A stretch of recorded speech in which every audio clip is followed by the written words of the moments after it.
Hello friends, Brijesh Shaurya की online class में आपका फिर से स्वागत है। हम डिस्कस कर रहे हैं तुक्का कैसे लगाया जाता है एग्जाम में, एमसीक्यू के लिए शॉर्ट ट्रिक, यानी कि जिन सवालों के जवाब आपको एग्जाम में नहीं आते हैं उनमें गैस वर्क कैसे करते हैं, ठीक है, जिससे कि नेगेटिव मार्किंग कम से कम हो। और जिसकी मैं आपके लिए एक नया सवाल लेकर आया हूँ पार्ट नंबर 52 में। ये जो हमने सीरीज चला रखी है ये हाउ टू गैस वर्क नाम से, इसमें क्या है, पार्ट नंबर 51 तक तो हम ऑलरेडी पढ़ चुके हैं। तो जिसने अब तक हमारे पार्ट नंबर 1 से 51 तक नहीं देखे वो चैनल पर विजिट करके देख लेना। और पार्ट नंबर 52 में मैं आपके लिए एक नया सवाल लेकर आया हूं, जो कि Rajasthan junior accountant 2024 RSSB Rajasthan staff selection board में आया हुआ एक सवाल है।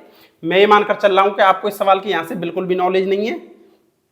तो चलिए देख लेते हैं इसका सॉल्यूशन साइकोलॉजिकल एंड साइंटिफिक तुक्का ट्रिक की मदद से, ठीक है। एक बार पढ़ के बोल देता हूं मैं आपको कि नीचे दिए गए कौन सा या कौन से कथन राजस्थान में राष्ट्रपति शासन के लिए सत्य है या है। जूनियर अकाउंटेंट 2024 RSMSSB यानी राजस्थान स्टाफ सिलेक्शन बोर्ड में आया हुआ एक सवाल है। 4 कथन है इसके कि जो राजस्थान में जो राष्ट्रपति शासन लगे वो पहला, दूसरा, तीसरा, चौथा राष्ट्रपति शासन लगा है, ठीक है। तो उसकी डेट मैच करवा रहा है कि पहला राष्ट्रपति शासन 13 मार्च 67 से 25/4/1967 तक लगा है। ये कथन सही है कि नहीं, मतलब डेट मैच करवा रहा है, सही है कि नहीं। और जो जिसकी डेट मैच कर रही है वो तो सत्य कथन है, जिसकी मैच नहीं कर रही है वो असत्य कथन है, ठीक है। तो और मैं एक बार पढ़ के और बोल देता हूं, फिर बताता हूं आपको। दिए गए विकल्पों में सही उत्तर चुनिए। पहला ऑप्शन है का केवल 1 और 3 कथन सही है। बी ऑप्शन है केवल 2 सही है। सी ऑप्शन है कि केवल 2 और 3 सही है। डी ऑप्शन है कि केवल पहला ही कथन सही है, ठीक है। देखिए ये सवाल एक बहुत कठिन सवाल है। ये मतलब अगर आप इसको RAS IAS के लेवल से भी देखें तो बहुत कठिन सवाल है। क्यों? क्योंकि जो 4 राष्ट्रपति शासन लगे हैं ये राजस्थान में, राजस्थान जीके के हिसाब से बहुत कठिन क्वेश्चन इसलिए है कि आप ये तो याद कर सकते हैं कि पहला राष्ट्रपति शासन 67 में लगा था, दूसरा राष्ट्रपति शासन 77 में लगा था, तीसरा राष्ट्रपति शासन 1980 में लगा था, चौथा राष्ट्रपति शासन 1992 में लगा था, ठीक है।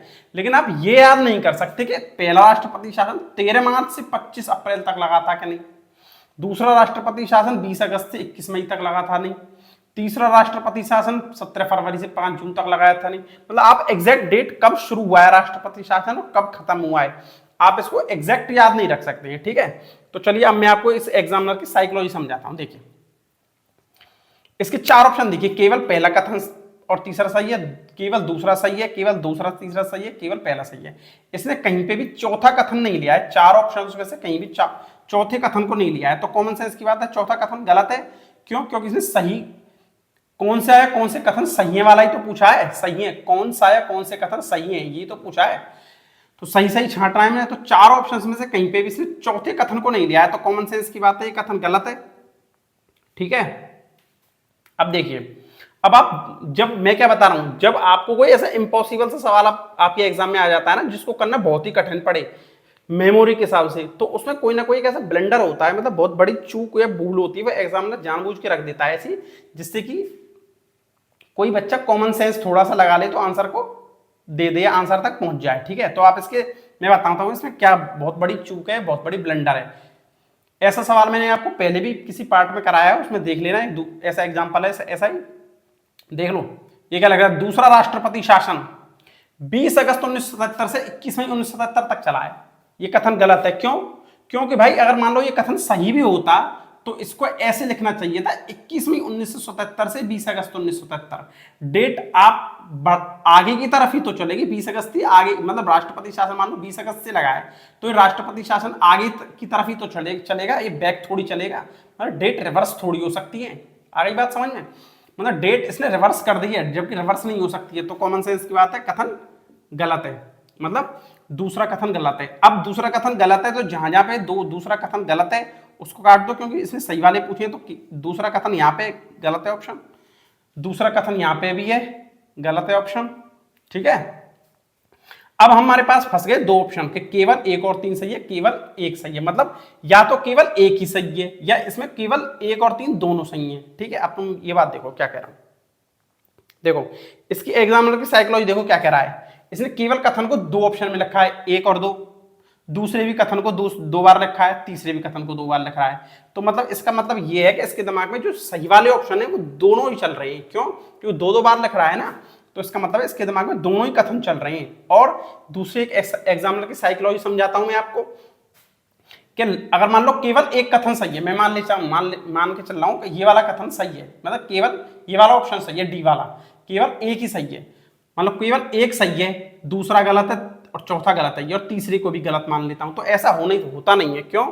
क्योंकि एग्जामिनर सवाल में ऐसा कभी नहीं करता है कि लगातार 3 कथन गलत दे दे। ऐसे चांसेस बहुत कम होते हैं कि लगातार 3 कथन, लगातार 2 कथन गलत होते हैं।